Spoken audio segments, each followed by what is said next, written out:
Hello Brisbane, Supporters Branch, how are you? I hope you're all well. I hope you're all having a few drinks tonight, celebrating 10 years of what is an unbelievable achievement, being a Manchester United Supporters Branch. I had the pleasure of being over there 2 or 3 years ago. I actually got taken out with one lovely lady, Ollie. Thank you so much for looking after me, even though you were shit-faced at the end of the night. And it was also great seeing my mate Steve McKay, who I've not seen for God knows how long. Great to see him. I actually didn't recognise him because he's bald as a badger now, so great to see Steve. So hope you're well, pal. But I also want to thank you all for being wonderful supporters of our magnificent club. Truly honoured to have you guys on board. 10 years is a wonderful achievement, and please don't think it doesn't go unnoticed, because it's people like you. Whenever we travel all around the world, we get a wonderful warm love from you all, wherever we are in the world. Manchester United's well known, but it's 10 years and that's an incredible achievement for you guys. I also want to thank Keith. You're a wonderful chairman, and you deserve a big pat on the back for doing all the work you do. I always think that people like yourself don't get the recognition for what you do, but I'd like to thank you on behalf of Manchester United for doing a wonderful job. I know it can be tiresome at times, but you do a great job, and we thank you for that. So I just want to wish you all a fantastic evening, and make sure you have plenty of drink, because if you don't, you'll be letting not just me down, but you'll be letting all the drinkers at Manchester United, likes of Robson, Whiteside, McGrath, Keeney, Dennis Irwin, Pally, Brucey, Eric, Giggsy, Butty, Scholesy. So you'll be letting all them down. So make sure you have a good session tonight, troops, and have a wonderful night. Good luck, boys and girls, and thanks again for supporting the best club in the world. Hello, this is Alan Keegan, the voice of Old Trafford, the theatre of dreams and the home of the world's greatest football club. And I just want to say a big thank you to a very special supporters club. Yes, the Brisbane supporters. Wow, celebrating 10 years. Happy birthday, happy anniversary. Dean and Keith, you've done an amazing job. You've been absolutely brilliant, and congratulations for getting the club this far.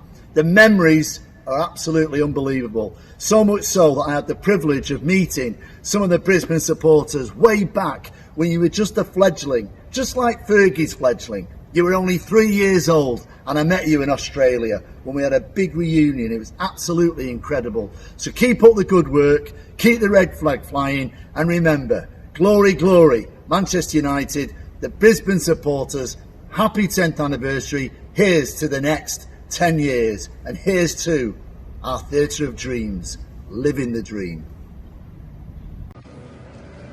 Good evening, or should I say good morning, Brisbane. This is Ben Thornley for MUTV at the Cologne Stadium. I just want to wish Keith White and Dean Garden and all the Manchester United Supporters Club in Brisbane a happy 10-year anniversary for later on this year. Fantastic achievement. Man United love having these supporters clubs all over the world, and obviously you're no exception. So on behalf of MUTV, on behalf of Manchester United, keep supporting and congratulations.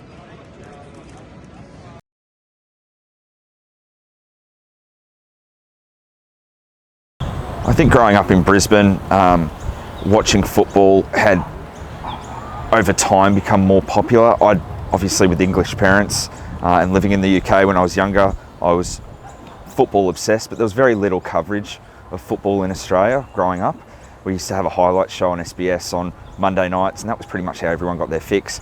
When Foxtel came along, people started watching it, and but no one really went out so much to watch football. It was pretty, that wasn't really a thing. As I got older, United had a lot of success, and going out, becoming 18, you go to bars, and I was watching a lot of my football in the Valley, the Elephant and Wheelbarrow, being backpackers, it would naturally attract people from overseas to watch football games, but there was nothing formalised. Before the Pig and Whistle, look, before satellite even, we used to go and meet a mate of mine, Martin Petrak, who's a member of the BMUSC. We used to meet at the Sly Fox for $10. You could watch the game live and get a hot dog, and and you could pretty much knuckle on with some of the other fans, which was awesome. There was one night in particular with the Arsenal fans that went down in history. But yeah, that's what we used to do. Before that, we had to listen to the BBC One, hop in his car and sit and listen to it together. And a couple of taps on the window a few times from the police to move on because we weren't jerking each other properly, that sort of stuff. I was watching my football just across different venues across Brisbane. I always thought there was other supporters clubs around, and it always surprised me because United, being the biggest club in the world, didn't have a formal supporters club here in Brisbane. And coming along, and when the supporters club was founded in 2010, what was really great was that we've stuck together through pretty lean times as a club, success-wise, and the support's grown and grown, and I think we'd have over 100 members now, and it's just brilliant. But my memories of watching football here in Brisbane was pretty dull until BMUSC came along, and I think we now have a tribe down at the Pig nearly every week, and you know that there's like-minded football mad fans that will always be there, and that's something that we just didn't have before 2010, and it's great to see, and I think we've gone from strength to strength. See die-hard supporters, but they would come and go. A lot would be expats from Ireland, from the UK.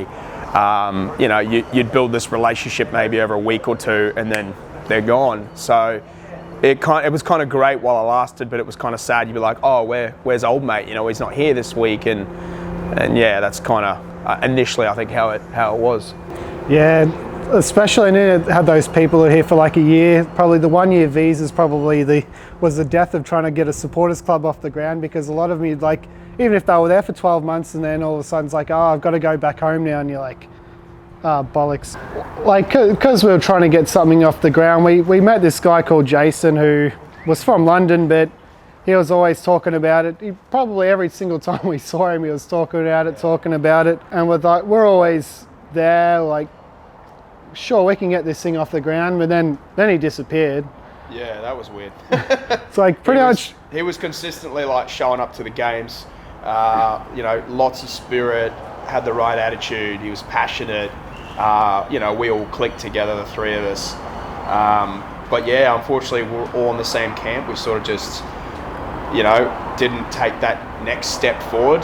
We kind of were like, I guess, in a boat without an oar or a rudder. We kind of didn't know how to do it, what direction to go in. We're a bit sort of aimless, I guess, yeah. And as Mick said, he just inexplicably one day disappeared. Come along to this, to the pub, to the Pig, and week after week we would see this bloke, and we just kept seeing him week after week, and that's kind of what we were looking for. It was that consistency. I think we got to a point where we just gave up trying to meet people because they'd just be gone in a few weeks. Yeah, I came out here in 2007, left from Dublin, off on an adventure. It was just, I had no intention to stay here originally. I just said I'd come out, do the year, do a bit of work, make a bit of money, have some fun. But the main thing I really missed from home was watching United at a decent hour. So I started to kind of look around who was showing the games, what time. They might be 1 or 2 a.m. But there was one pub that I kept getting sent to, was the Pig and Whistle at Riverside. And they showed the games at any time. At the start I used to just go down and kind of was watching a screen on my own in the corner. But here's this guy, you know, as I mentioned, and he's just there every week, week in and week out, and yeah, you see that passion, you see that energy, and we're like, we need to go talk to this guy. So yeah, we ended up, you know, getting together and talking, and yeah, we just started talking about, you know, where's the support, and the guy's just like, well, you know, where are all the supporters? Is there a supporters club here? And we're just like, no, mate, sadly they're not, you know, there isn't. And he goes, well, hang on, massive club like United, biggest club in the world, and you don't have a supporters club in a big city like Brisbane. And we kind of felt, personally, I felt a little bit ashamed to sort of say to him, well, yeah, mate, unfortunately that's the case. And I guess he's basically saying, well, no, that won't do, that needs to change. You know, and that man was Keith White. It was quite sad and lonely, and the volume down, and the only time it was actually, I found it was really noisy was when we were playing Liverpool. We were there one night playing Liverpool, and there was, there must have been about 60, 70 scousers all screaming at the screen, and there's just 5 or 6 lads in the corner, United jerseys on. 2 boys in particular, Michael Doyle and Mark Budko, kept kind of, they started coming up to me when we were watching games, and we started watching games together, and as I said, I had no intention to stay here, so they kept pushing me to try and start a supporters club. And when I got my visa granted, I thought, okay, well, let's give this a go. So pretty much with the 2 boys, we started to kind of spread our wings and started to chat to other people that we'd see in the pub often. We've got this guy, and he doesn't look like he's going anywhere anytime soon, so we invested in him. We invested our time and energy into him, and he into us. And I guess, yeah, that was the foundations of BMUSC. But meeting Jed was probably the pinnacle, because in a short time we met Jed, and then I think it was the FA Cup game against City when Scholesy came back, we met Ollie. Yeah, so I tried to get in touch with obviously the lads before, as part of the group, and we just won our 19th title against Blackburn. I missed that night in the Pig, and I did see a few people down there, but then obviously just after that, the Champions League final was coming up against Barcelona. We unfortunately lost that night, but that night was probably, as I'm sure Keith would agree, it was a turning point for the actual the club, because met some more lads that night, and we just all kind of collectively said, right, let's get this going, and from there that we just grew and grew and grew, and even though it was a poor result, we just we really made a conscious effort to make the supporters club what it is today. Played in the Champions League final. We had Barcelona. It was the Wembley final, 2010, and a lot of people were kind of contacting the group, and we had our first ever Facebook group set up at that stage, and it was about 16 people, and it was me, Budko and Doyle texting each other, really writing messages to each other, but a few more started to Google us and find us on Facebook and made contact. Yeah, just seeing a few United people around there and thinking, maybe there's some way to get us together. And ubiquitous Facebook, doing a search on there, and eventually up popped Brisbane Man United Supporters Club, which was a bit of a surprise, and a few messages back and forth via Messenger with random people at the time, obviously, not knowing who they are. And then it was a bit like a drug deal, like arranging to meet up somewhere in the dead of night, press apartment 716 or something down at Casino Towers. Random voice appears, stay there, we'll come and get you. So like full on drug deal. And then I think it was Jed. Yeah, Jed came down and kind of stuck the hand out and was like, come on up, we're up in the apartment, and went up to the Irish lad Noel and Cal's apartment. I think there was like 6 or 7 of us there that day, and a few beers, all that sort of stuff. It was just nice to meet some people, same-minded, especially here where immigrants and what have you like ourselves, people who aren't from here. It's nice to meet like-minded people and have a bit of like a family sort of atmosphere. And just went from there. Went down the pub, watched it, and then it just grew. It was it was nice feeling to bit of camaraderie and not be there on your own sinking pints watching the match, because when you drink on your own, it never ends up well. Jed's name was up there, and a few more at the time. Jed was probably the one that really wanted to plug having a big event, and the only place really that opens at, I think that would have been 4:30, 5 o'clock in the morning. At that stage would have been, well, that saves alcohol anyway, would have been the casino. So that was probably, you'd probably look back and say the first kind of big night for the supporters club. We made a conscious effort to, after the game, as I said, we got well beaten in the game, but we saw it as an opportunity. And I remember chatting to Jed and telling him what we were trying to do, and with the other 2 boys and a couple others, we realised that we had to find the United community in Brisbane, that we had to kind of go out there, that there is people here, we just have to find them, get them involved.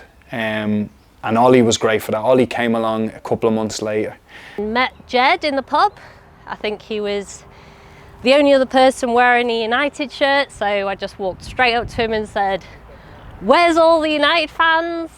And we got chatting, and from there he said, "You've got to meet my friend Keith, because he's got a club called the Brisbane Manchester United Supporters Club." And I was like, well, he's doing a shit job because there's nobody in here. We got to be able to do better than this. She's a real socialite and she'd speak to anyone. And Ollie would go around, she would spend half the game watching the match and then the rest of it going around to people after, and she would be hounding people to get involved. But it's brilliant. You know, I find I don't do that as much myself. I'm probably like too enthralled in the game to be thinking of the bigger picture sometimes. So having someone like Ollie was brilliant for us at the start. And we started to kind of meet outside of the pub. Then we started to go to people's apartments and have pre-drinks. I remember Noel Wiley's apartment turned into a bit of a party every night before it started over 5 or 6 of us, and then it kind of got a bit too much. But we used to meet at Ollie's as well, and we just kind of went from there. But we still realised that certain people can't be at the pub at 2 a.m. Certain people had kids and their work, and that they just couldn't commit to being pub going members. So we started to look at how else we could kind of grow the supporters club outside of the pub, outside of match day, and we set up our first five-a-side team. There was a guy, Jed Riddy, who had put up a post around a five-a-side, and I thought, you know, that's a way of getting involved. And I was playing a bit of football back then. I thought, good way to break in, see if these guys are all lunatics like me, and went down a few Fridays and was with complete strangers, but we played five-a-side over at Rochdale, I think it was, and it started off pretty well. And then over the weeks, it kind of, the quality of the tournament kind of declined. People weren't showing up. I think we ended up playing a mixed multicultural Brazilian and South American women's team on one Friday evening, and that was kind of the end of it. I think we all said, you know, enough of this, let's get down to the pub. And that five-a-side team actually grew some of the core members that we have still to this day, the Brett Johnsons and the, you know, Michael Orrit and people like that. They'd never met each other before, and because this was a Man United team, 5 or 6 of them, yeah, as I said, became core members, and still to this day, they are basically the type of members that the club is, the foundation of the club is built on. So I think like if you look at the history of the supporters club, it's built on some big nights where people came along and saw something a bit different than just watching a game in a pub. They saw a proper atmosphere, like-minded people there. And I think the night we won, it was a morning, we won the 20th league title, that brilliant Van Persie hat-trick. They came from everywhere that morning. I think myself at the time I was working in Adelaide, and Jed said to me as a joke on the Thursday or Friday, would you not fly down and just pull a sickie from work and have the night? And I said, that'd be good. And I kind of thought about it, and I thought, sure, why not? Otherwise I'm going to sit here and watch it on my own. So I flew up that night, and I think when people heard I was after coming up from Adelaide, there was a lot of them said, okay, well, I can go out. And I think from memory it was like a 5 a.m. and the pig was packed and it was hopping. And there wasn't, you usually get the nights where people have had a few too many, and that's what helps with the atmosphere. But there was a good few sober heads that morning, and I think that was a night we won the league, and everyone was in great spirits, and more they were signing up, the likes of Elizabeth and people like that really wanted to get more involved. Yeah, it completely changed the way that I support football. Before I started coming, I didn't have any friends that were United fans. I had friends who were football fans of other teams, and they did not want to come out at 2 a.m. to watch Manchester United games with me. So just being able to have a group of people who you knew you could go out, watch the games with, get crazy with at 2 a.m. when we score. Before that, it was just, you know, lying in bed watching it by yourself, and it's so much more fun to do it with people who are like-minded. No sooner had that happened that United announced they were coming over. They were going to have the pre-season tour in Oz. I remember the rumour mill going around at the time, and then we got the email from the club saying that they were coming out, and we had to keep it under wraps for a couple of weeks. And I remember denying it to everyone. And I know nothing. Yeah, it was just it was all under wraps. We had to keep it until the press release. So many more people kind of came out of the woodwork that these people we were trying to get up kind of start looking at for the local supporters club and wanting to get involved. They heard I think half of them were probably just looking for tickets, but there was a good few with good intentions there that wanted to come out. We looked at it and we realised that the next step for us was going to be becoming an official supporters club. At this stage we were just kind of still growing. We were just a group of lads and ladies that watched games together, and the five-a-side team helped and things like that, but we wanted to become an officially recognised. We were getting some momentum, and we were getting a nice little crew of us together, and we decided, we were sat on my balcony in Fortitude Valley. I remember this moment so clearly because we decided to Google, what do you need to do to become an official Manchester United supporters club? And we needed all these random things. We needed a bank account, we had to have an annual general meeting where we took notes, we had to have a phone number. There is actually a BMUSC phone, I didn't know, I bet you didn't know that. We needed an email address, we needed a website, and we needed a chairman, a secretary, and a treasurer. And we just sat there and assigned each other and said, right, you be the chairman, I'll be the treasurer, Jed, you're the secretary. Looking at how do we become, so we contacted United, and we thought we'd hit a huge stumbling block of 50 paid up members. So you have to have 50 people that are going to pay, it's probably $80 at the time. And we were like, how do we sell this to people? How do we, they're not going to be, the main thing about being a part of an official sports club is that you can get tickets and go to games. When you're living so far away from home, it's difficult. So how do we sell this to people? And we realised that you gotta, if you can't bring them to Old Trafford, you gotta bring Old Trafford to here.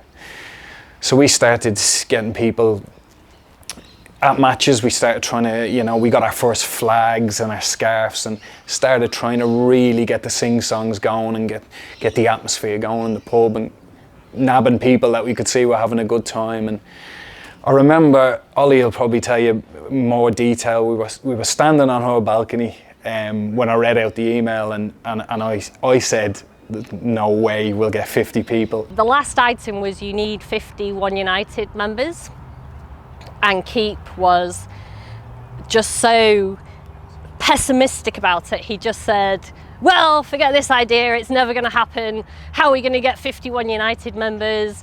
When people move to Australia, they give up their One United membership, it's never going to happen. And Jed and I were absolutely adamant. We said, no, we should try, we can try. We've already got quite a few people that are involved. Good having positive people around you, because she was like, we will. And a couple of weeks went by, and we came up with the brainwave that we could get people tickets to the game, but they'd have to become official members. And all of a sudden, the memberships start flooding in. Gradually, our numbers got up, and we finally made it to 50, and we were able to apply to United to be an official club on the other side of the world. And I remember that moment when we looked on the Manchester United website and there were our names, and we were just like, woo, we did it. And I think there was probably quite a lot of told you Keep, told you so, we knew we could do it, I knew it was possible. Again, I know there was some that we would probably never see again that were just getting tickets, but it turned out to be that masterstroke that got us over the line. And we got to 50 members, and I remember, I still think people ask me about what the greatest day was for the supporters club, and obviously we've had ex-players here, we've had United come over for 2 tours, but for me personally, from going from nothing, from literally a conversation with 3 lads in a pub, to seeing that, to getting that email. I remember the day it came through that we've recognised you, and I think that was the first time I really felt we had done something good here. We had, I suppose that is the time you look back and say, yeah, we are a proper supporters club, we've done it, we've made it.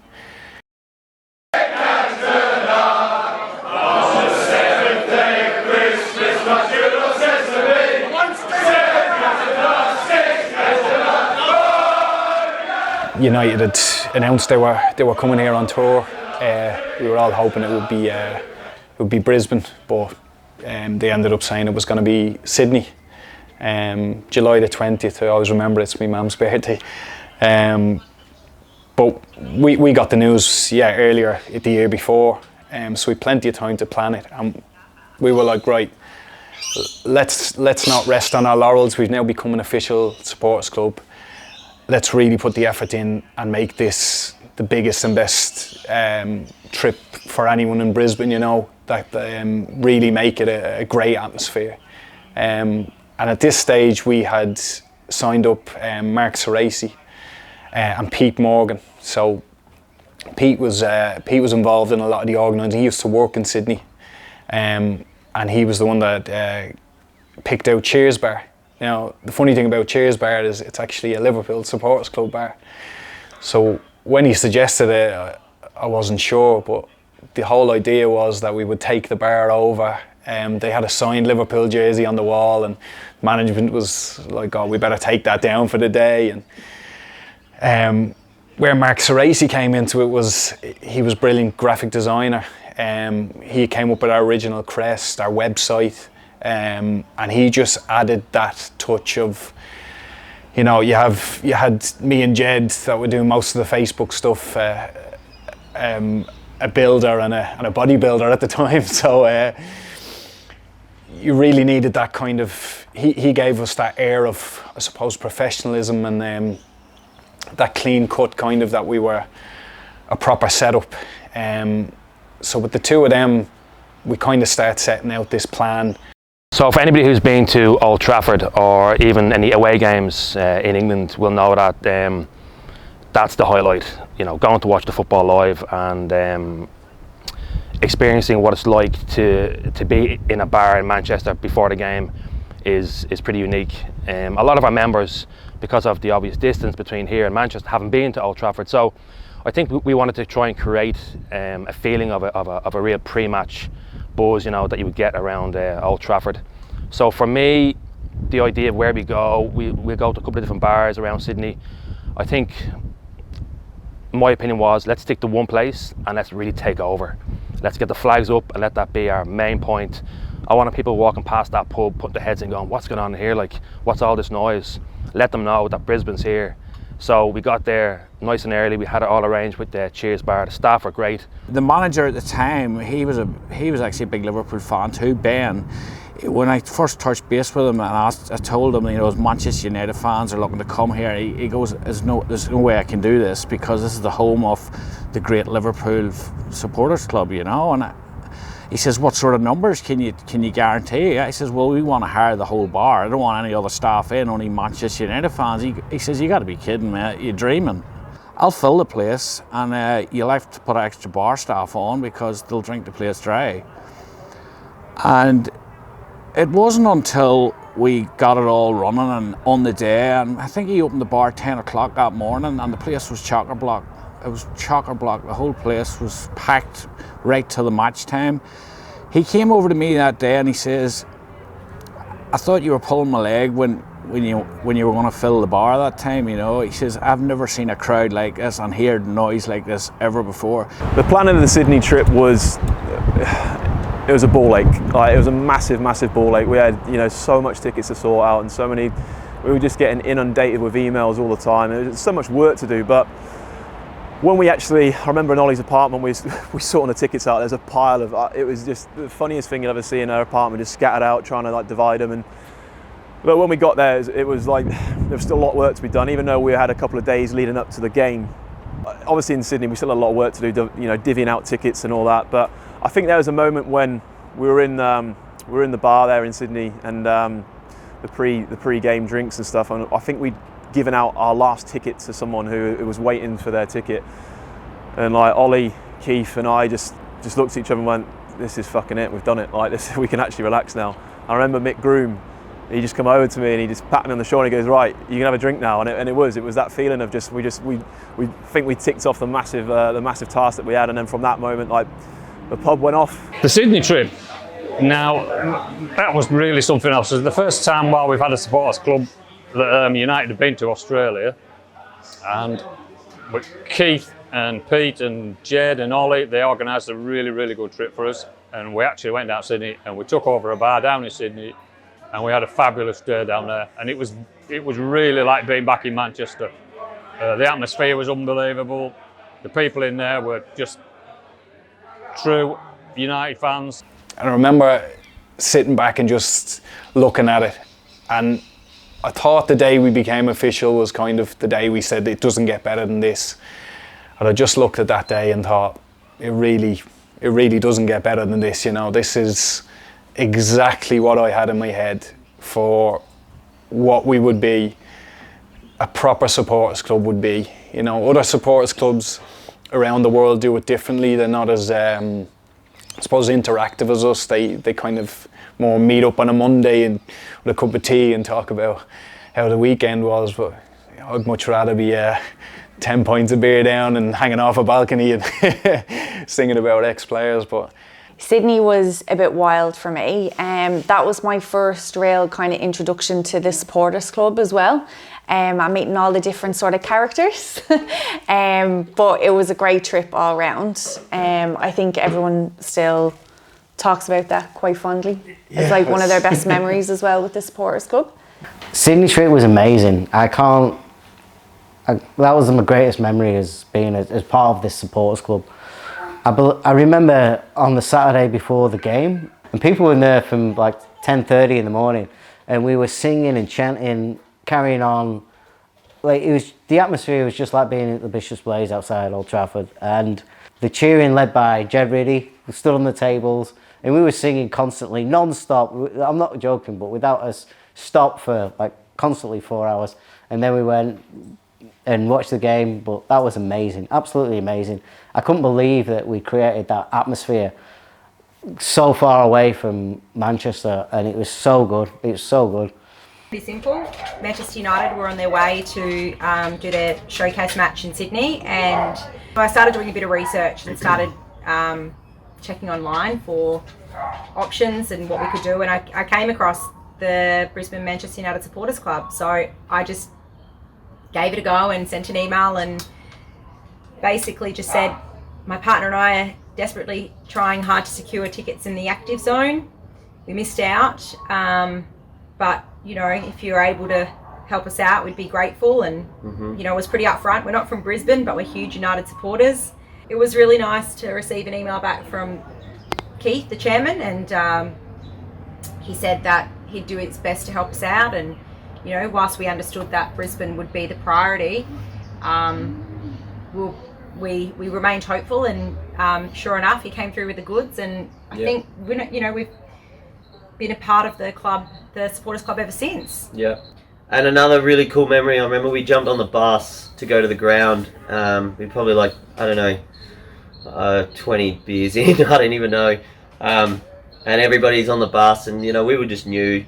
But everyone's like, Steve-O, give us a song. That was pretty cool, just to be kind of in amongst the crew. And yeah, I think my favourite night with BMUSC would be the Sydney game. It was just sort of where BMUSC became a real club, you know, like everyone came together. The event was amazing. Everyone, you know, in the pub, the singing, the atmosphere, it felt like you're in England. It was amazing. Right up until someone threw up on the bus on the way to the stadium. I put a dampener on it.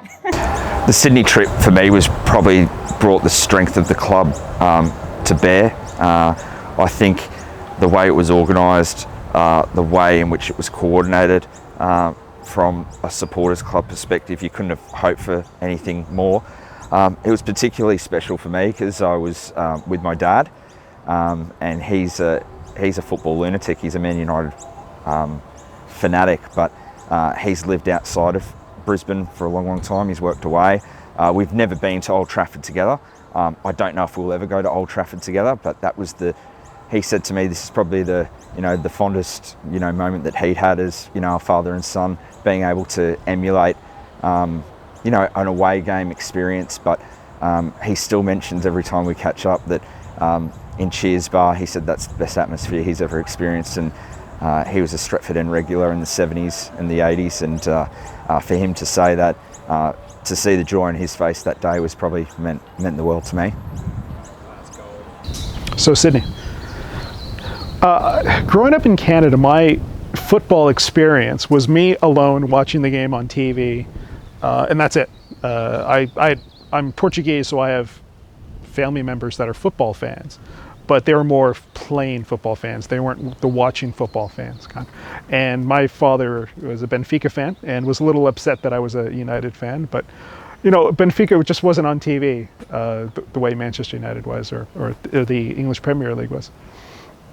So going to Sydney in the Cheers Bar was an experience unlike anything I'd ever seen before, because I'd never been to an away game or been to Old Trafford. So seeing the lunacy and the excitement and the verve of the triplet was amazing. And I remember I was into about my 5th or 6th hour photographing it sober. I took a break. I went out and went to like the local cafe and had a bite to eat and came back, and it had not slowed down at all. I was expecting as the night progressed that it was going to get, it would slowly peter up. No, not at all. From the moment I walked in till we got on the bus, the level of excitement was maintained the entire time. That was fantastic to see.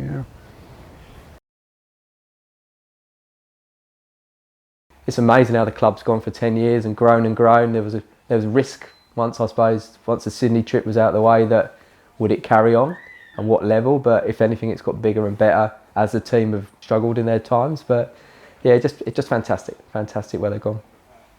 When we came back to Brisbane, so many people wanted to become pub match going fans. They wanted to come down and get involved.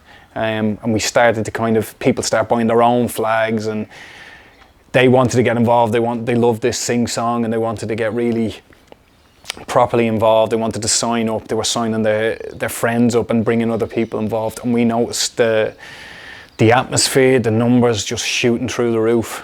And that year, the end of 2013, for the rest of that season, we had great crowds. It helps that the team was winning as well, but that was a great period in our history. And we ended up that year, we won the Overseas Supporters Club of the Year.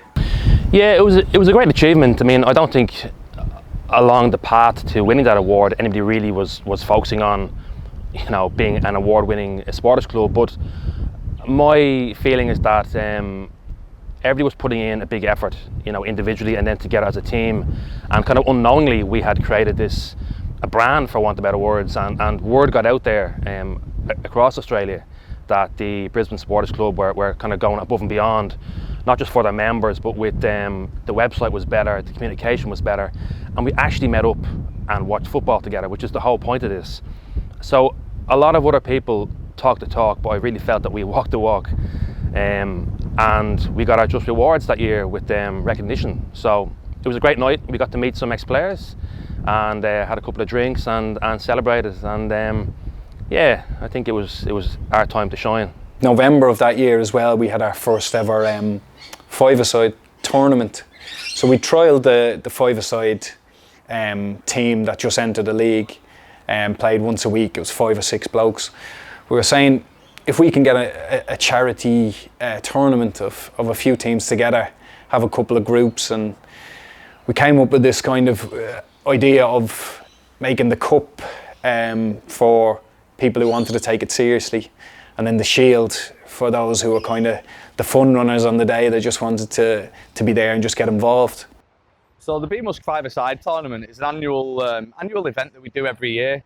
The first and foremost, we raise money for charities. That's the main thing we do. We've raised thousands of pounds for various really good causes over the last few years. We've generally run it on it's between 16 and 20 teams, five-a-side teams, and everyone pays an entry fee. All the money goes straight to charity. There's no profit. The club don't make any money out of it. It's basically just a huge community event where we get people from all over Queensland. It's not just Brisbane. We've got people coming out from Toowoomba, from the Sunshine Coast, from the Gold Coast. That in itself is a huge area. And we've got people that do this every year. And it's fast become the highlight of the year, not just for myself, but for a lot of people involved with the club. And there's people that have moved away from the club that still hold that day in high regard. And they say that was the best time that they had over here. The five-a-side tournament, the charity tournament every year, that's probably my favourite day of the year. Every year I was there. It's one I really miss. It was top class. Credit where credit's due. A lot of that. I know everyone helped out, but Jesus, the effort he puts into getting that right.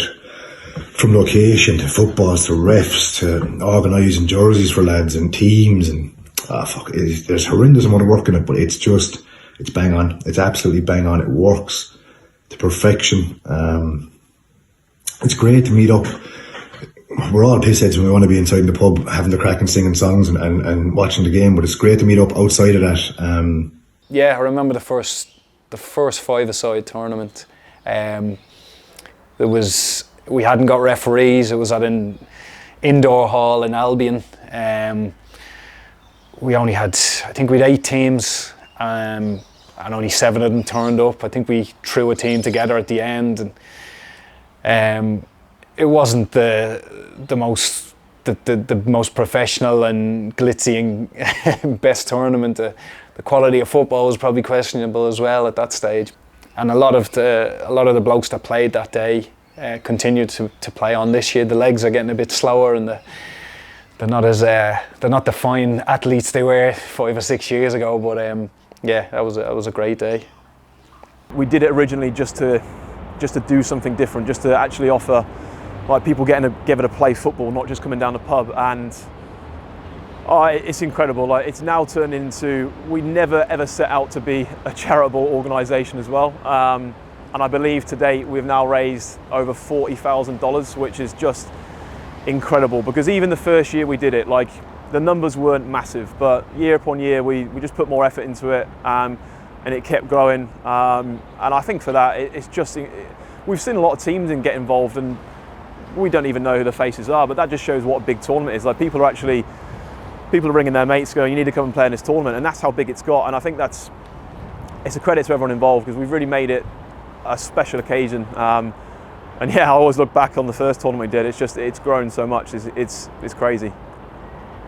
There's a lot of stuff that the club have put on. I'm particularly fond of all the five-a-sides that we do every year, even though that's not related to watching United, etc. in a pub, having a few beers with the lads. It's just seeing that them annual tournaments grow and grow and grow, and I put teams in every year, whether they're work colleagues or football fans, and most of them aren't United fans, but they just walk away going, wow, your club really connects, your club actually delivers, and I wish my team had a following like this. So that sort of community-based stuff and the charity aspect of it, I'm a big believer in, and proud of the lads for doing that.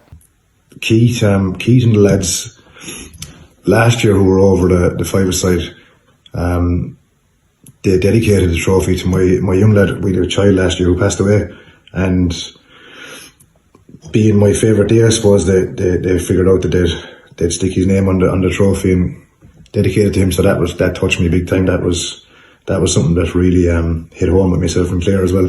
That even though we're not there anymore, that people still think about us over there, and that we still have friends that would do something like that. So, you know, that's what the supporters club is all about. It's not just football. It's not just getting pissed and watching games. It's a family, and it's best friends, and it's something that I don't think anybody else, like any other football teams, fans, don't have that.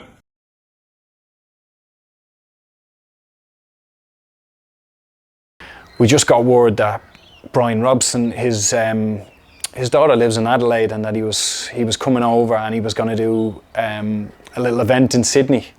So we thought, wonder would he come to Brisbane as well, and that was probably one of the most stressful events, the hardest thing we've ever had to organise, I think.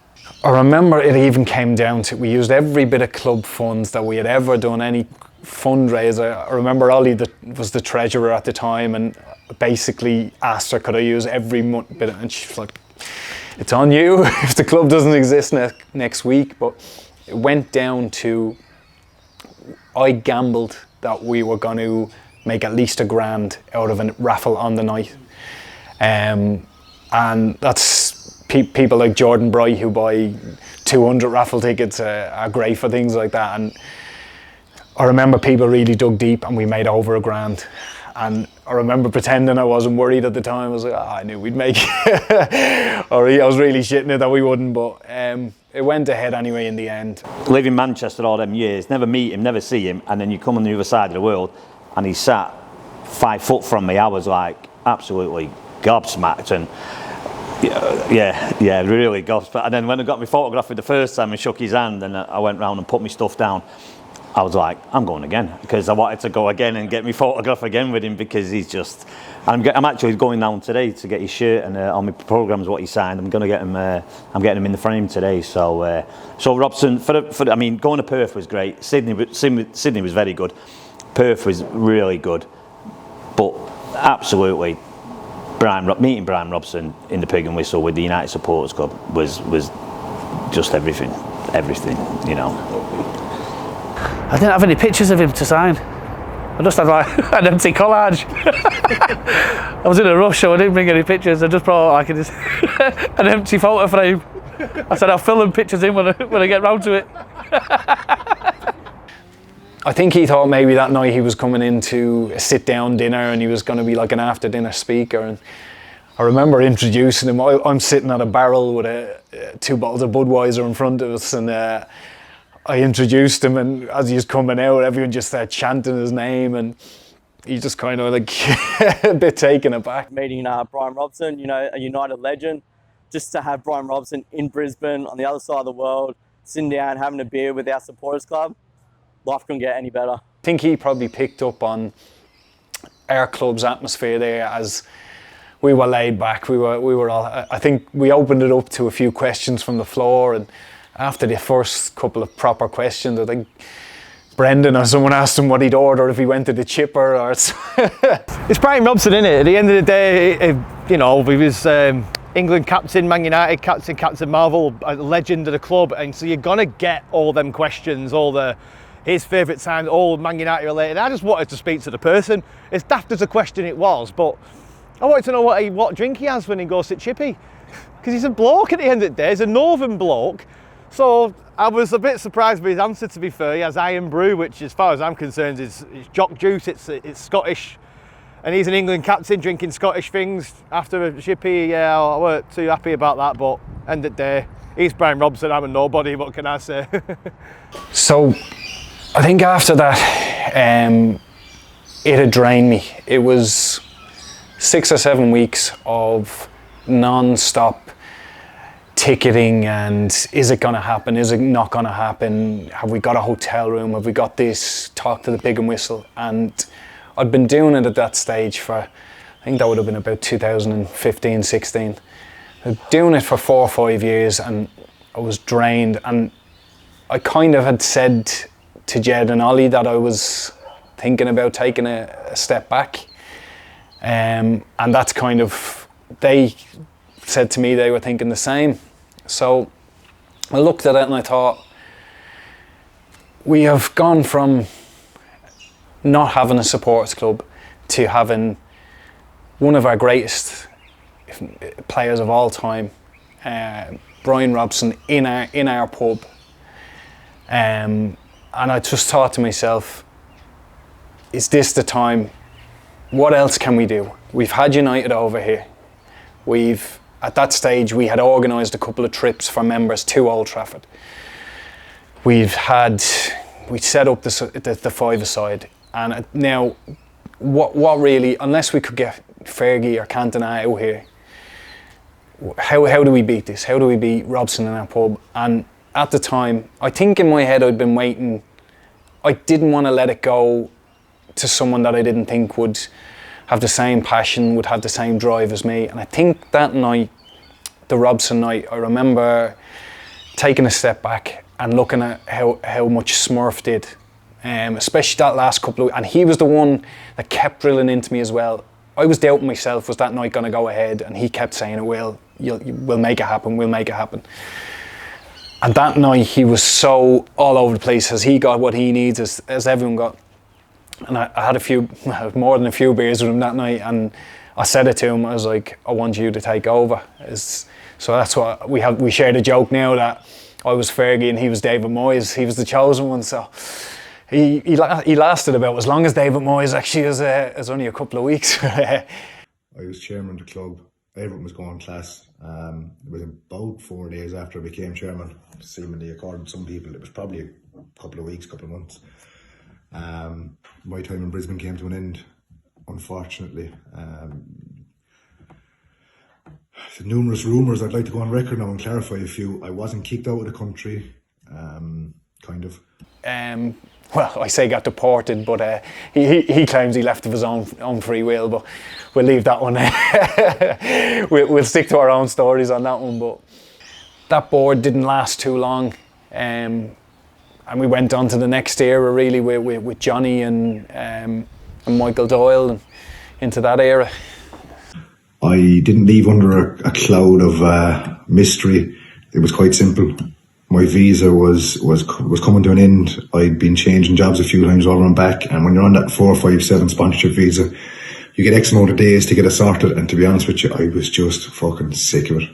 I was sick of chasing jobs and chasing visas, and we were getting married back home, and trying to organise a wedding in Ireland at all hours of the night was getting to me, and the jobs were getting to me, and the visa was getting to me, and I just had enough. I just said, fuck it, I can't do this anymore. So, we packed up and headed back. Unfortunately, my time was short-lived as chairman of the club, and Jesus, I really do miss it. I really miss the crack. I miss the lads, and I miss being in that bar on a Saturday night, out with my tits, up on top of someone's shoulder, screaming abuse to Liverpool fans or whatever. But yeah, I brought my experience of the club there back home, and I started up a supporters club back here. No, I think he was ideal. As much as I'll take the piss out of Smurf about how long he lasted in the job, it's such a shame he had to go. He was ideal. He was one of the best things that ever happened to this supporters club. I don't think there's been anyone that I looked at with that same drive and enthusiasm as myself, and he had it in abundance. He had the organisation and the people skills. He had everything, and he was the ideal chairman. I think their legacy will be the FA Cup final night in 2016. Was one of the best organised nights that didn't involve an ex-player or a trip for United to come over here or anything like that. Just a night in a pub. I look at the photos, and if you look through all the photos and videos we have, that night was just brilliantly done. They plugged it, promoted it, reserved a section. We had pre-drinks. I remember it was a 2:30 a.m. kickoff, and I remember for us when we heard the kickoff time, we were like, oh no, it was like, this is going to be a disaster. But Smurf, being the positive person he is, said no, let's look at this from a good point of view. So we went to one of the other pig and whistles, I think the one in King George Square, and had a pre-match meal there. And Smurf's idea, we fill the bellies first and get a few drinks in and get going then. But when we came back to the pub, by kick-off time, everyone was fairly well on at that stage. But of course it went to extra time then. So I remember when Lingard's goal hit the back of the net, it was 4:16 Brisbane time. I remember just looking around the place and everyone was just battered. Did I leave early? Or did I get kicked out? I can't remember. I think I ended up in the casino after that, didn't I? Because it actually made for some of the best footage we have of what it's like to watch a game at that hour of the morning. Everyone was just trolleyed and jumping all over each other, and we really, there was a couple of people that had come for it was their first night there. I remember a certain gentleman from South Africa, and he comes from one of the supporters clubs that's probably a lot more civilised than us, and some of us had one or two beers too many, I think, and it just turned into a class night. There was just people everywhere. We had really pushed it on Facebook and pushed it on social media and stuff, and the place was electric, and it was class. It was class, yeah. We had some great people there. We had some new people there, and we had some people who might not return. In particular, a family from, I think, South Africa, maybe, who I got a rather lengthy email as my first complaint as chairman. Yeah, I think some of us know the story of that one, but it appeared that somebody decided to drop their trousers and bicycle what God gave them in front of them when United scored or something along them lines, and I got a very nice email from a very nice man explaining that he would not be back as he wanted to go watch the United game and not a live sex show. But hey, come on, part and parcel of it, isn't it? Great night. That one went on late into the early hours, and we suffered for days after with hangovers, but top class. Yes, 2000, yeah, that FA Cup final was a brilliant night for United, but I think it was also the first time that I actually shared with the chairman Keith that I was to become a dad. I was absolutely packing myself before the game because I thought, well, what am I doing going out? You're going to be a dad soon, you shouldn't be drinking, you should be sensible, and I had to go out because it was the FA Cup final, and I was sitting there a bit nervous, shaking. Keith came and sat down next to me, how's it going? And I just went, I'm going to be a dad. And he, oh wow, boom, boom. And so yeah, massive celebration that night. Didn't get home until the sun came up. Yeah, that sort of the trend usually when I was at the pig, but yeah, it was a great night. And that is one of the best things. Keith was the first person to know. Even none of my friends knew. The FA Cup final, probably the one that stands out for me. And it was actually quite special because I brought my wife in, and the wife doesn't normally come watching football, so it was supposed to be a date night, but a date night watching the FA Cup final. It was just brilliant. I remember, we went to goal down, and just to come back and how we won it, and just the atmosphere in the pig, and everyone, you score, everyone just goes nuts. It was just brilliant, Has your wife come to a game since? No, no, she doesn't. No. So yeah, we had people like Tom Greenwell get involved, and Wayne Hunter got a lot more involved. He came onto the board, and Kelly, and we start plugging the nights in the pub a lot more, and trying to get the atmosphere going. But then we start thinking back to the start: how did we get people involved? How did we get people outside of the pub? So United approached us with they wanted us to mark the 60th anniversary of the Munich air crash, and come up with our own idea how we would come about it. I said, why don't we just play a local Brisbane team and put together a team? And that's where the Munich game came from, and it was a great occasion for bringing everyone together. And the game itself, that first Munich game, couldn't have been more Man United-esque. It was topsy-turvy, and I think we went ahead. I think we went 1-0 up, and then we maybe went 2-1 down.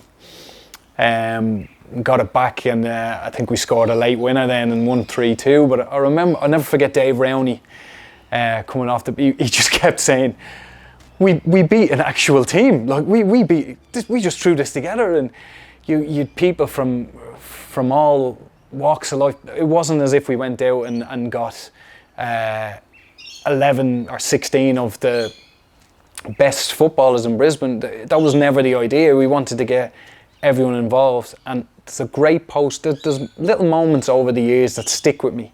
I mentioned Stevie McKay at the Robson night. The one, it's actually the next day, Tom Greenwell posted this photo of him and his two boys, and the post was something along the lines of that he'd never been lucky enough to see his dad play sport, or he'd never brought his kids to Old Trafford, and this, that and the other. But he mentioned that for them to see him, and he was their hero on the day, and he thought he was nervous about embarrassing himself. He was like, I haven't played in years and this. I remember there was one crunching tackle where he absolutely just smashed someone and got up, and he was just, he was in the zone. But that Facebook post, I read it, it was a big long post, and how proud he was and how much it meant to him. And I think he ended with saying something like, this has made me now want to get myself fitter and stronger for next year. And things like that stick with you.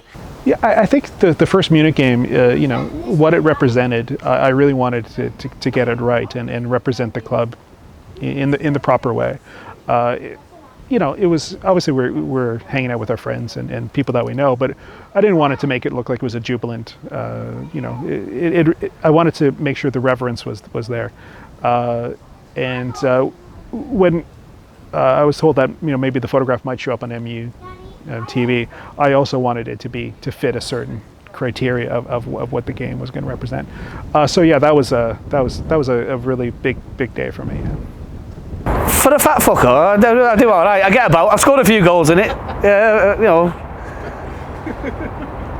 Not a few step overs, Yeah, look, obviously it was an opportunity that was provided to us at Eastern Suburbs to host that game, and it was something that I really wanted to do. Being a director of the club there, obviously go through the board and had a chat about it and outline the reasons for the game. The reasons are fantastic, the charity. And just the actual sentiment of the game, it's really important, obviously, to United fans to mark their respects to 1958 and what have you. So it's just a great thing for Eastern Suburbs to be able to be associated with. And the game itself is always a good game. There's never, we don't think we've had a game yet where it's been not very, very close. We've had a few storms and all sorts of random plagues and pestilence which has put it off, and COVID, and yeah, there's huge thunderstorms. So no, it's been a great thing to be associated with. But I think the main one that stands out to me was, all like a group of lads, obviously various different nationalities, just all come together for a charitable cause. We never even played a game together before, so obviously you don't understand one another, and you expect to lose essentially. And turns out we ended up beating an actual team on the day, which was I didn't think that would happen. So no, I think I was. Obviously, I don't play football too regular anymore, but especially 11-a-side, and I think I lasted probably 50 or 60 minutes until my leg went, and I was sore for a good week or so after. But yeah, there was a fair few injuries, but we somehow got through the game and got the win. So yeah, it's a great thing that I think should definitely continue. And it is a great way to show your respect and whatnot across the other side of the world, and actually as a supporter feel like you are contributing to what goes on back over here when it comes February. So yeah, that was a big part. I can't even exaggerate how much it's an honour being the manager for the BMUSC side. The respect that whole event shows for those who we lost at Munich, and the chance to renew that memory every year. I know the lads that play. I know the respect that the youth club give to the whole occasion is just massive. Obviously Doyley backing me up as the assistant in the role there. It's such a special day, for the club, and it's such a magic thing that we do. And and that particularly that first game, I remember sort of explaining my thoughts on the occasion to all the lads and stuff, and how much it meant, and that there was no such thing as anyone who ever went out to represent United without that 100% effort, the pride in the jersey and the club we all carry with us each and every day. So I think the words resonated well, and it was just like a massive match that we ended up winning, and hanging on by the odd goal just right till the very end there. And obviously we had the massive extra weapon and Api and goals and stuff. So it was just magic. And every year since, I think it's just got better and better. And obviously, sadly with COVID this year, we've missed out. But I know we'll sneak in a match there, hopefully in memory of Harry Gregg, if it can't be for Munich itself. Yeah. That brings us to kind of where we are today, and we had Wayne on board, and he kind of took a step back a few months ago, and we enticed Dolly in out of retirement. Who would have thought after all these years she'd me and her will be back and forth. We tried to get Jed, but he's not biting. But we have a good solid board now of myself and Dean and Ollie. But I think that one of the biggest things that has driven me, and someone says to me after 10 years, what keeps you going, what keeps you with the hunger for it? I think Kelly has been a shining light for me. I love when there's someone in the group that's more on my case than I'm on theirs. And she's so all over it that if I don't do something, she'll be constantly on at me. I haven't got the receipt for this. You haven't sent me the email for that. I've absolutely loved being on the board. At times it is hard work. It's like a part-time job. As we do 4 or 5 events a year, and all the meetups and the AGMs and the five-a-side, the Munich game, that sort of thing. They do take quite a fair bit of organising in the backgrounds that a lot of people don't see. But at the end of the day, when we have a very successful event and I can stand there with other members of the board like Dean and Keith, and we can pat ourselves on the back and know that we've done a good thing. I think Kelly coming on is going to bring us into this next era. She's going to be the one that's really leading us into the next decade, into the next 10 years of the supporters club. And I think with someone like that by my side, complemented by Ollie and Dean, you have enough drive, effort, professionalism. You can balance it out with, we still have a bit of fun and we have a bit of banter, and we call each other out when we make mistakes. And you know, it's tough going. We're not getting any younger, and Kelly gets pregnant at least once a year. So Ollie's moved to the Whit Sundays, and Dean's down the Gold Coast. So it's a bit of an unorthodox board, but we find a way to make it work. And I think we have that great balance of fun and work at the same time. I've quite enjoyed the time I've worked with Keith. Keith has a definite passion for this club. He puts a lot on the line for this club, and he really cares about every aspect of the club. He cares how everyone feels in the club with the things going on, etc., and if everyone's enjoying themselves, if everyone is being satisfied by the membership of being in the club. I've quite enjoyed working with him and Ollie and Dean. Together, I think we've made a really strong board this year, and it is like running a small business. And we just, when events go off very well and the money we've raised for charity, it is very, very satisfying. Which is exactly what a supporters club should be. Some supporters clubs have the fun side of it, but they've no organisation. Whereas other clubs have, as I've mentioned, they have a really organised setup and they have proper meetings and that, but they're no fun. Unless you have the balance of the both of them, I don't know why you would want to be involved. I think the best thing we have done is probably the end of Wayne's era and the start of Ollie in that particular board, was the Perth trip. The Perth trip was it showed how much the club had developed in a way, that it'd gone from the early days from Sydney. I guess it was in its infancy and it was like more of a lads thing, but Perth was awesome. That all the families went for me, and there was lots of events organised. It was properly organised. There was the training session, there was a dinner, and it was just a week, full-on week of everyone who knows each other. And then to me it was, you know, this club had come so far, and we met up with the other supporters clubs in Perth, and we all got on fantastically well.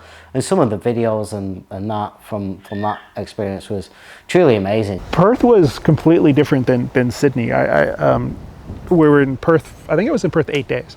So there was definitely a lot more time to get to know everyone. I think I got to know people so much better in Perth. You know, while it was still crazy and there was still a lot of shenanigans and things like that, it was definitely a more family-friendly atmosphere.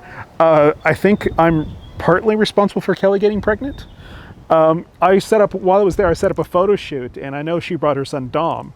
And I took Dom with me for the afternoon, and I think I left them alone maybe too long, because all of a sudden now she got pregnant, and I tried to work out the days as best I could. It might have been around the 9-month mark, so I might have been partly responsible for her having another kid. But you know, I'm assuming she was, you know, 100% responsible. But I'll claim like 2% on that one. Yeah.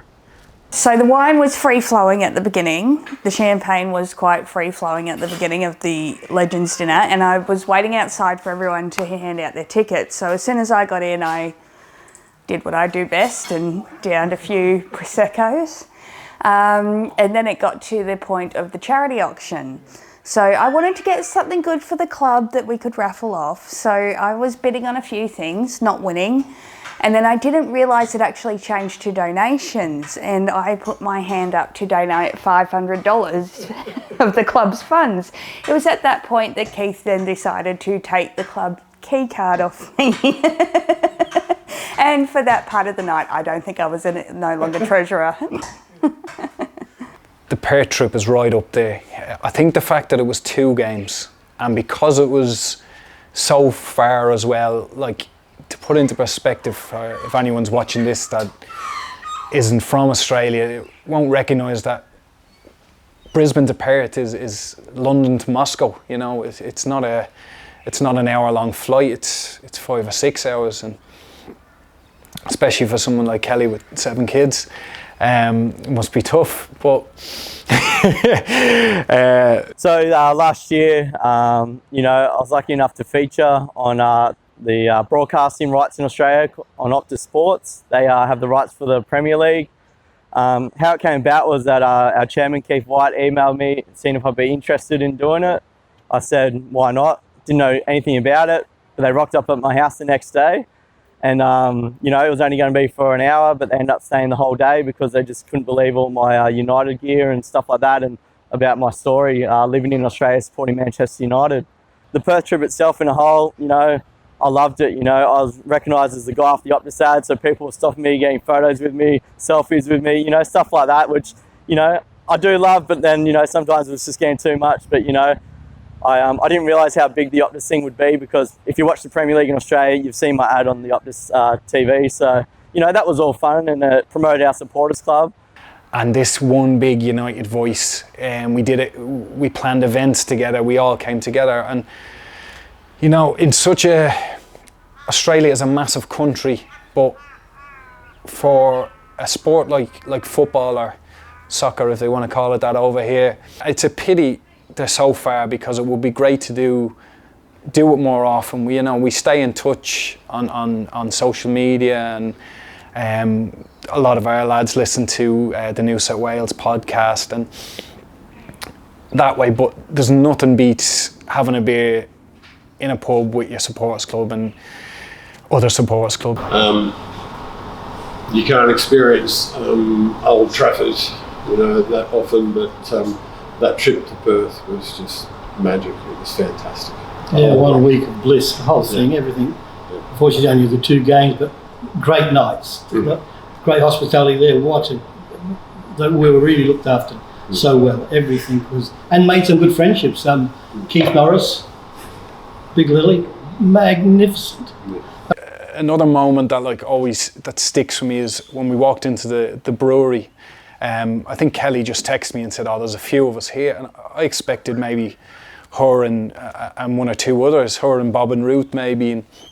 And I walked in, and they have Dave Rowney with Kelly's kid on a lap, Pete, our photographer, Brendan and his girlfriend Sam, and just looking at this group of people from all different countries, all different walks. And when I walked in, they were just having a great time. They were all having a laugh, and I was just looking at it, and we had the big Brisbane flag, and I was just looking at it and thinking, this is brilliant. This is just people have formed friendships and just doing their own thing and just having a great time. And Kelly said something, again, things that stick with you. She said, this was brilliant. It was like going on holiday with 20 of my best friends.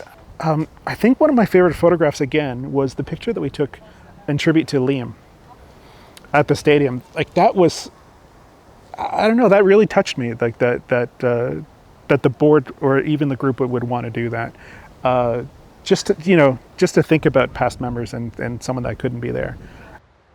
Like the last 10 minutes of the game against Leeds, probably 10, 15 minutes, myself, Keith, Brendan, a few other lads, we got the ollies at the wheel chant going. And a few people were turning around looking at us like, come on now, this is just the Leeds game. And we just didn't shut up. We were right at the front. TV cameras were just staring at us. And these news reporters are looking at us like, who the hell are these guys?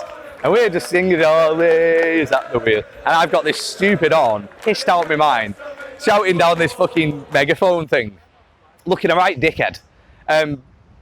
But for 10 minutes, 10, 15, I've been ill all week as well. I lost my voice before I even got there. And going on like that non-stop, it was incredible. And my old man said to me after the game, he's like, do you do that all the time? I'm like, yeah, pretty much. And he couldn't believe it. Like, yeah, crazy. I think they're all good memories, but I'd have to say actually for me, one of my favourite memories was our pub crawl, the 12 pubs of Christmas.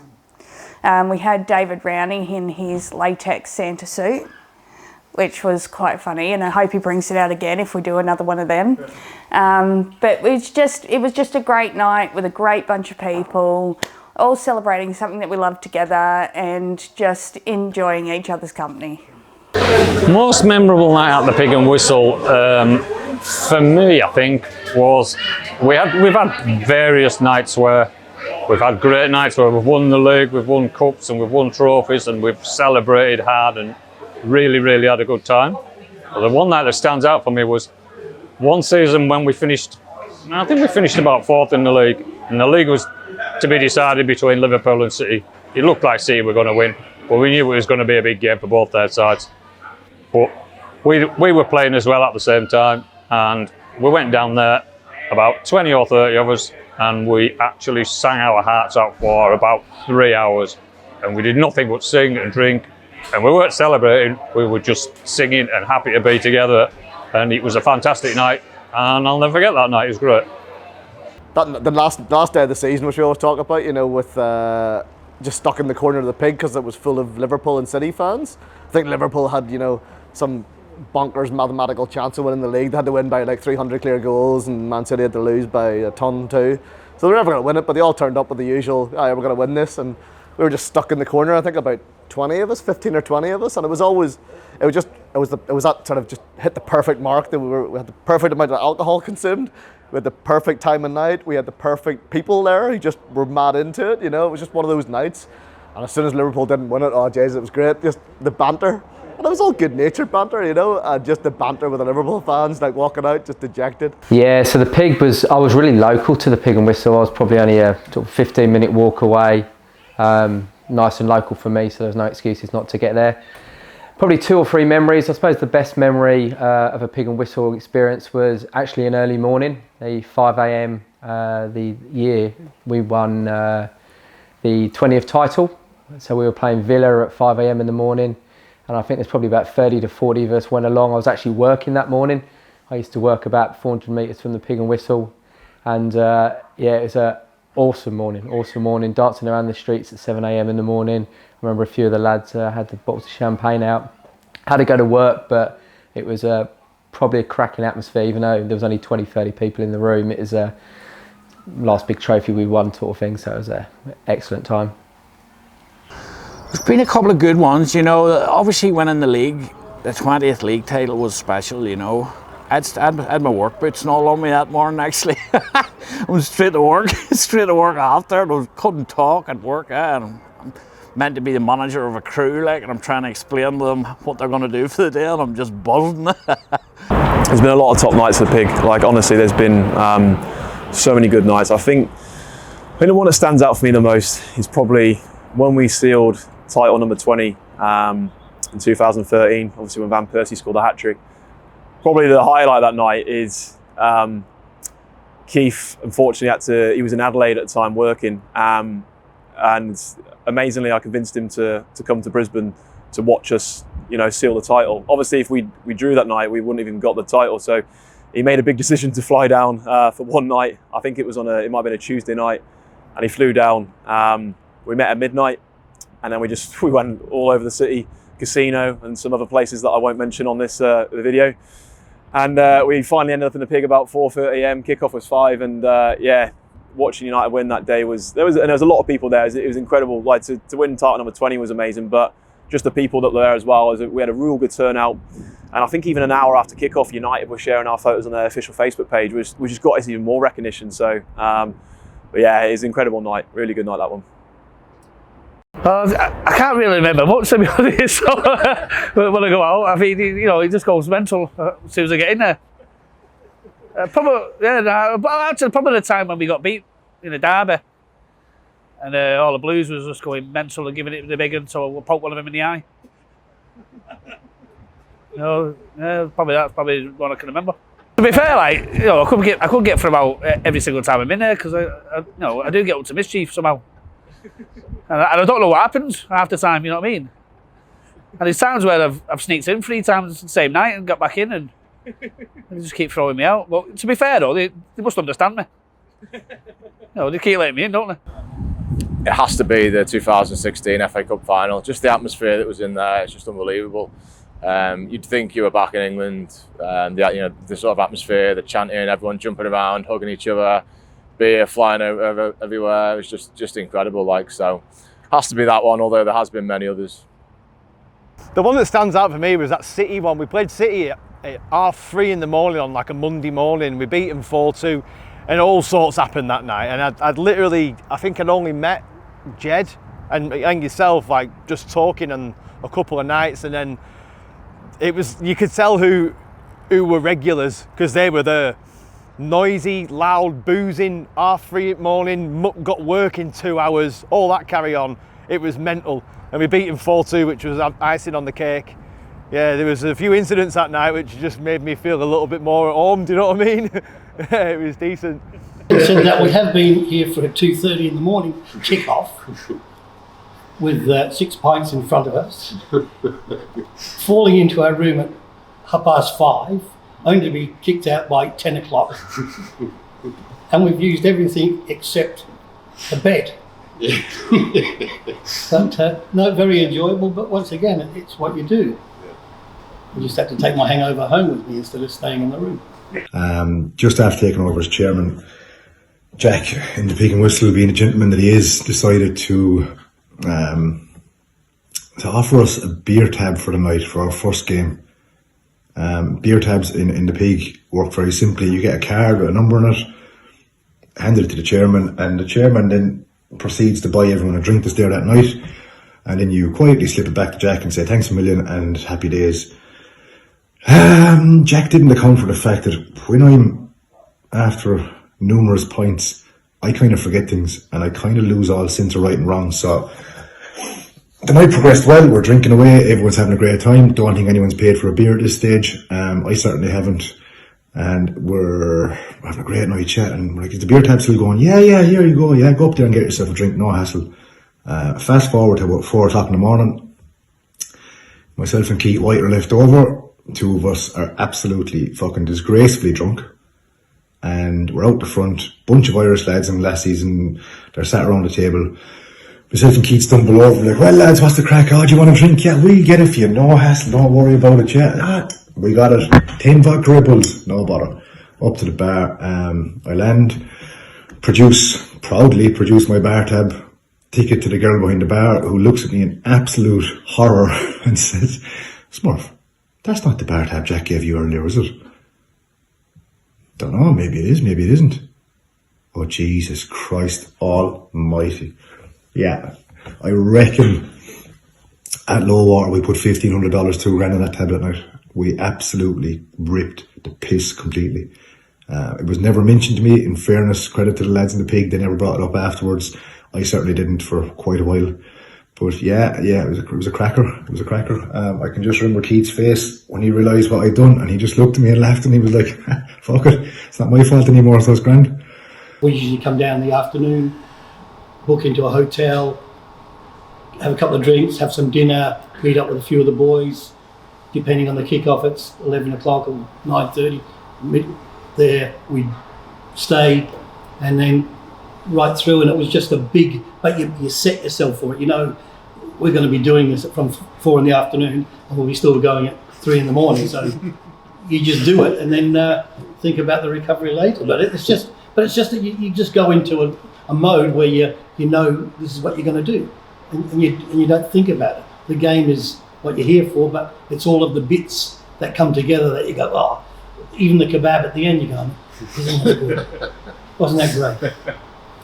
Yeah, David May, like the David May night was kind of surreal, you know, having somebody like that you've seen on TV and you kind of followed and supported, and then there he is, you know, and I think the club's finances are still trying to recover from the bar tab that David May. So another highlight was when David May came over. Keep and I went to the airport to pick him up, and we drove him to his hotel. We'd booked him into the Marriott, I think, and we dropped him off. We both got out of the car, helped him with his bags, and we said, okay, it was about lunchtime, and we said, okay, right, well, it's 1 o'clock now. We'll be back at about 6 o'clock, pick you up. We can have a drink beforehand, and you're on at about 8 or 9 o'clock at night at the Pig. And he said, I think his exact words were, what the fuck do you expect me to do for the next 5 hours? And Keith and I just looked at each other and said, well, maybe you want to rest or you're jet lagged. And he was like, no. And then Keith just dropped me in it by saying, well, I've got to go home, I've got shit to do. So I said, okay, well, we'll go and have a drink. So we started at 1. I think we went to every single bar along the Brisbane River, and when he found out that I liked red wine, he insisted on buying me a bottle at every place that we went to. So you can imagine by about 7:30, 8 o'clock, I was blind. And Keep was phoning me. I had like 5 missed calls from Keep, and I phoned him and I was like, hello. And he was like, where are you? You're supposed to be here. And I was like, don't worry, we're not far away. And he was like, are you drunk? And I was like, I am blind. And we had to find our way into, because we had an area cornered off in the Pig, we had to go down into the car park. And I can remember me and Macy just wandering around this car park, and he was like, where are you taking me? And I was like, I'm not sure, but there's definitely an entrance in here. I'm banging on all these doors thinking somebody will open one, and eventually they did. And they let us in the back way into the Churchill room. And we got up there, and I remember Keep and Jed were there, and they said hi to Macy, and then they turned to me and they said, how did you get him so drunk? And I was like, I don't know, like, I'm really sorry, but you said look after him, and I did exactly that. And I don't remember anything about the Q&A. I think I left early because I couldn't sit on a stool, but by the looks of the photos, it was a top night, so that was awesome. Plenty of Stella. I think Stella came into it. Yeah, I've known him a few years, and I've played football with his brother. And they're nice guys, really nice guys, and keep in touch with him. Yeah, it was a good night. That. Well, they're both good nights, but yeah, that was a good night. That he's a good man, and like I say, Stephen's a good kid. His brother Stephen's a good kid. Hopefully, we'll see him soon. But well, once everybody can start travelling again. But yeah, it was a good night. That was all right. That I'm glad I took the day off the next day. All the mates I've got here are through this club. It's factual. Like my missus has got a cousin over here, and that, so she's got them sort of friends. But every single person I've met here has come from this club. It's as simple as that. Whether it's I met Jed, and then I met Mike, and then I met Lee, and that through Mike, and then all these lot have been at my wedding just a couple of weeks ago. And yeah, it's literally my friends in my life have all come from this club, in this world, if you will. It is as simple as that. Like, I can't think of a single person that I hang around with that I haven't met through this club. I really can't. When I started going, one of the first people I spoke to was a guy called Jed Video, who used to be the club secretary at the time. And we got on straight away. We're the same age. Again, we're both in the same boat. We've moved over. And gradually, more and more people sort of came part of the group. There's Mike Zavakis. He brought his friend Lee along, who's not a United fan, but we're the same age. We're all from the north of England. a lad called Brendan Callahan, one or two others. Gradually, we met through the club, and it became more than just going out to watch the United games. It then became a social circle. Being part of this supporters club has basically given me that circle straight away, and then that's grown, and now it's just turned into, like, it is my family, like, and that's all down to this supporters club. If it wasn't for the supporters club, I wouldn't know these people. We wouldn't have these same things in common, and my life over here would be a lot more difficult. I don't even know if I'd still be over here. It might have been a case where I was back home on the plane. You never know. But because of this club, it's given me something to be here for, really.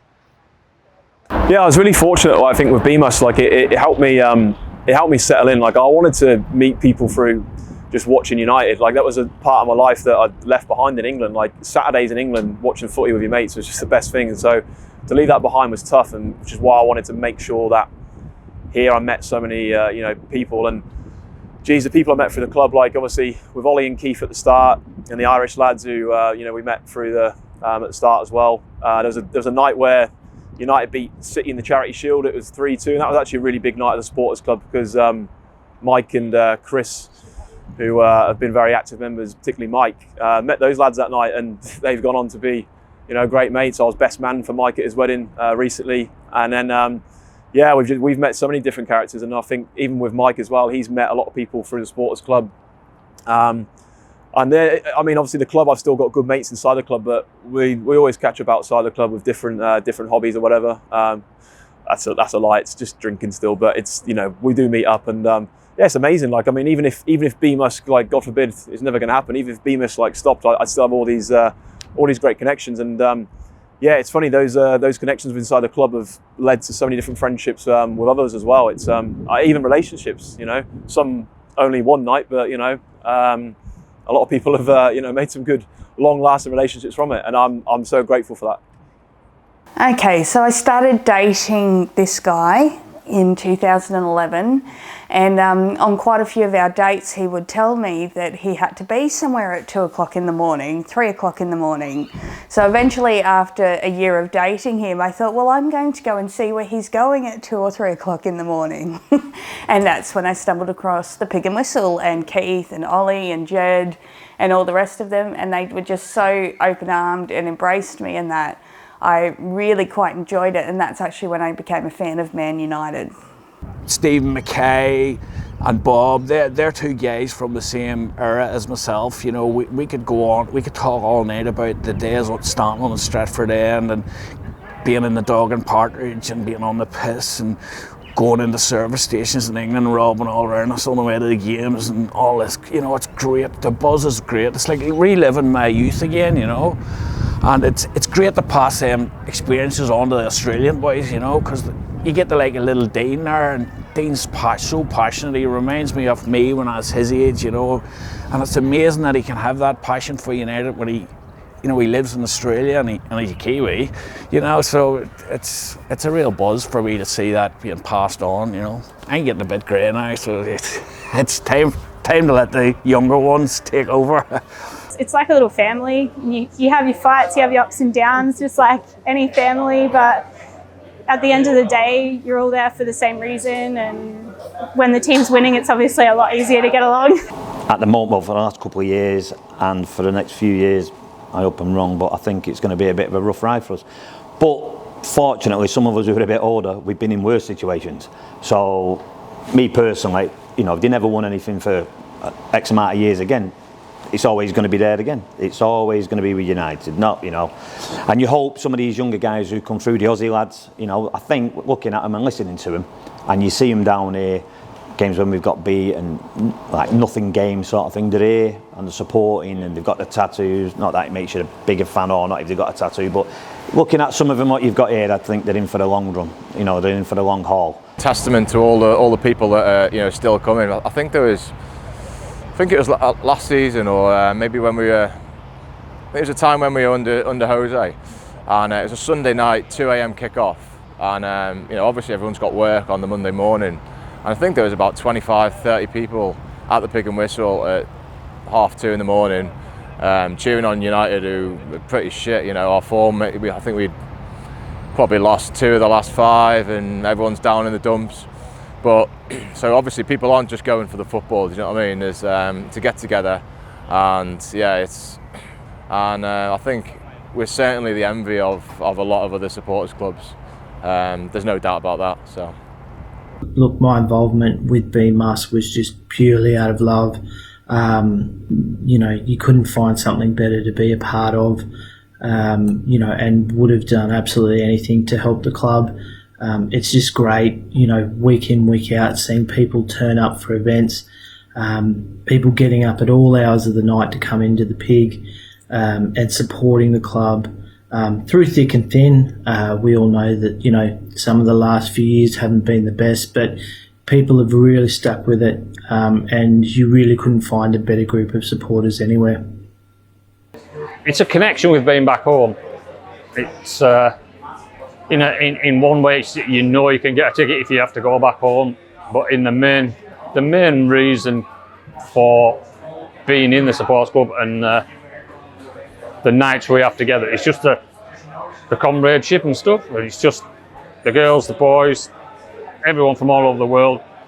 It's just a fabulous place to be on a match night, and it can be 2 o'clock in the morning, and it's just brilliant. All the people there, the friendships more than anything. Honestly, I don't know if I would have stayed in Australia if it hadn't been for my BMUSC family, because they were the first people I met. I didn't know anybody when I moved to Australia. I didn't have any family or any friends. And then within a very short period of time, I had this group of phenomenal people who not only did we all support the club, but we hung out, we had beers together. People have come and gone. There's a few people who've always been a mainstay, even when they move away, the likes of Michelle Coffey and Stephen and Pete Morgan and Melissa, Bob and Ruth and Declan and Jed and Keep, and now we've got Kelly and Dean, and there's so many brilliant people that I now call friends because of the BMUSC crew. Obviously, I've moved to far north Queensland now, so I don't have as much to do with the club as I used to. But I suppose the one consistent has always been Keep, because he's the one that's held the club together, and without Keep, there wouldn't be a BMUSC. So I think we all owe a debt of gratitude to Keep, because he is the life and blood of the Brisbane Manchester United Supporters Club, and his passion and dedication has been unwavering. He's tried to pass the baton many times and failed miserably, so it looks like we're not going to let him go anywhere. So thank you, Keep, and it's great to work with Kelly and Dean on a regular basis, because they are just awesome as well. I think what I've enjoyed most about making the documentary is how unique everyone's experience is. We have people that are from Manchester, we have people from Ireland, we have Kiwis and people that are native to Australia, and you know, obviously the one thing that's in common is the love for United, but everyone's origin story is so different, and everyone's migration to get here is so unique, and I really like that. So I love hearing people's stories and seeing how they got to this part. So yeah, I'm assuming, you know, that there are a lot more stories that are censored that I haven't heard, but from the ones that I have heard, yeah, it's been so much fun hearing everyone's story. To get the club to its 10-year anniversary, I'm so bloody delighted. Like, it's amazing. Like, I'm just so glad to see where it is now. Well, I think it's going to, as long as Keith stays in charge, I think we're going to be we'll be celebrating the 15th and 20th anniversary soon. It's just amazing looking back. It really is, looking back on where we all first started and see where it is today. The five-a-side tournament's going to be one of the most popular tournaments in Brisbane for a long time still. There's all these things that's happened within the club, and I was so happy to I guess speak today for the sole reason, like, it's just amazing to see where the club's come to, and long may that continue.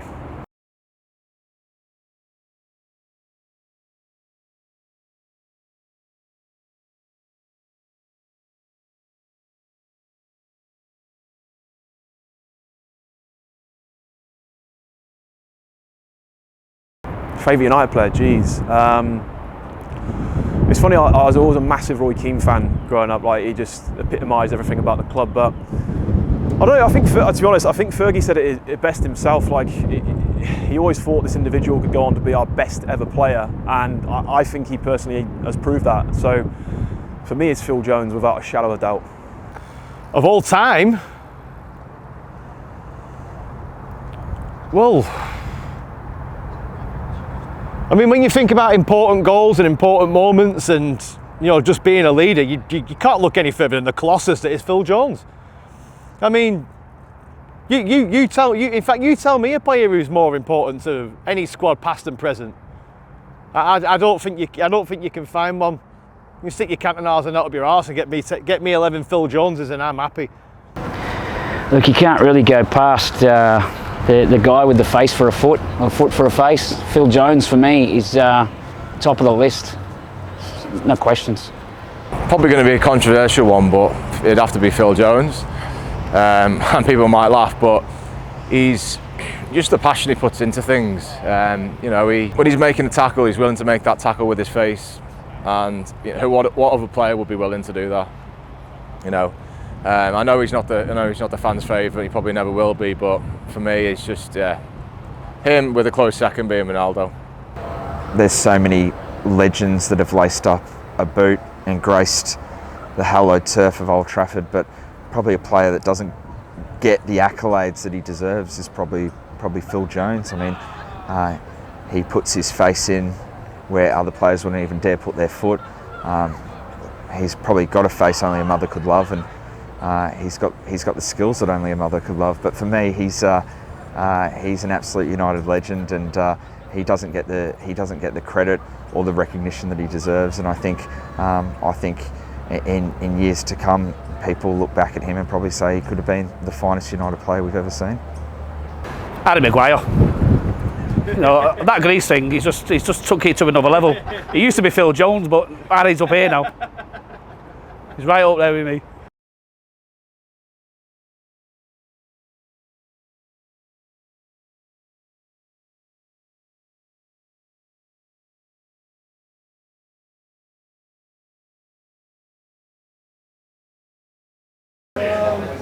So, you're Brisbane born. How has BMUSC changed your football experience?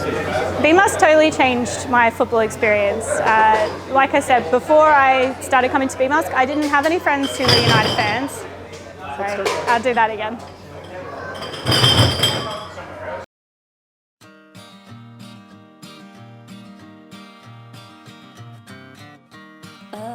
If you make a mistake, don't worry about it. We'll just stop and then we start again. Yeah. Trust me, Keith did like 20 takes. All right, no worries. I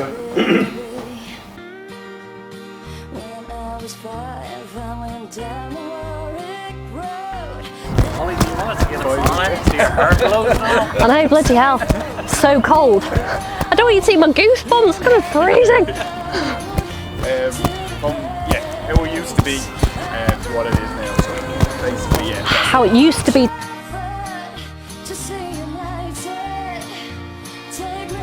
For example, Noel Wiley. Although, if anybody ever phoned Noel and got his voicemail, you will have noticed that the way he pronounces his name was No Willie. He was like, "You got through to Noel Willie," and I was like, that's a really unfortunate accent to have with a name like Noel Wiley.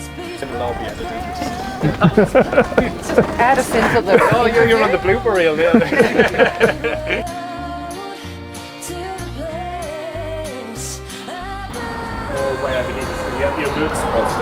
Where are you filming? Chest up?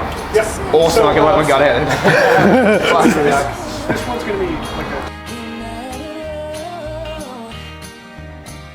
a... We wanted to build on that rather than rest on our laurels. Excuse me.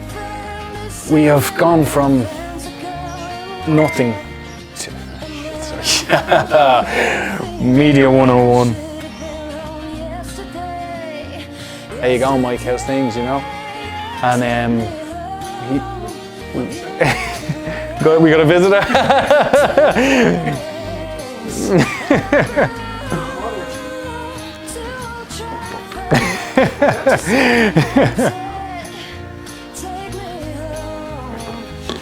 I knew with the sound, I was like, should I stop?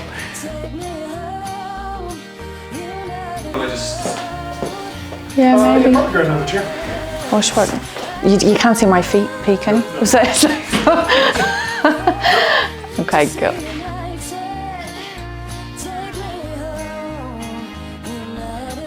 Yeah, but no, we definitely called him Ceresi for. I called him Ceresi forever. You never corrected So me, what's he call himself? Ceresi. Ah, fuck, he's wrong.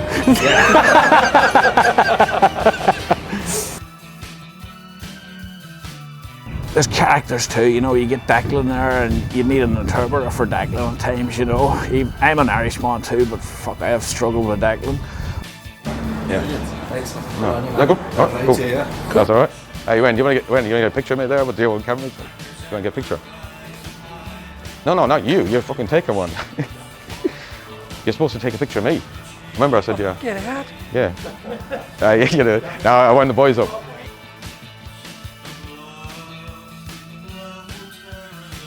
Kind of waist up shot or? Yeah, this one's a tight shot. Okay. Where that one is a loose. Yeah, that one, sort of all of your shirt. Yeah. Just make sure you get the six pack in, yeah. You know, you're about to film my foot. You should have brought your new boat. Don't do no side on.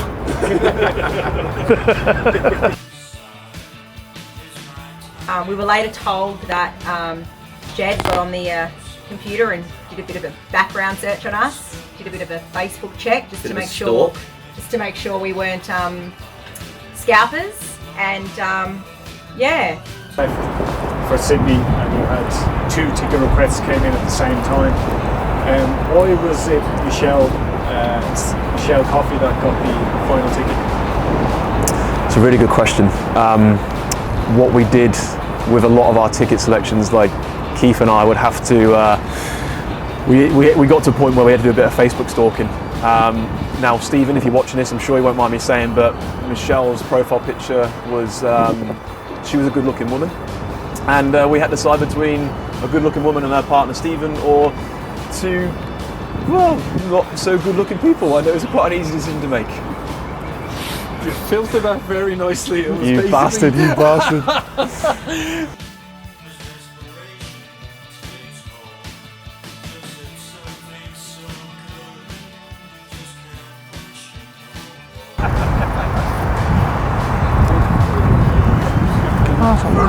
Gas on that, folks. Do you want to talk us through your penalty? What were you thinking? Were you psyching the keeper over? Oh, look.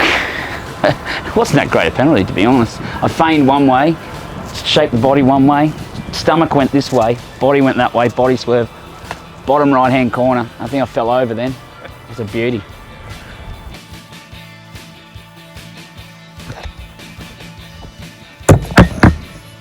Yeah, before I sign off on this one, I do have one massive complaint.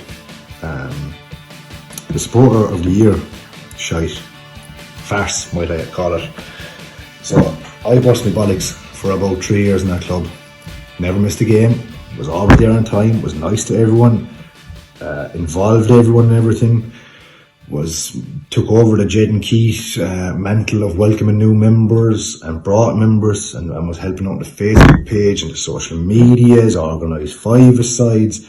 Not even fucking considered for supporter of the year. Not even mentioned. You bunch of horrible bastards. Not sure what else I could have done now, but I did everything. Everything, short of giving my own blood for it. Not even mentioned.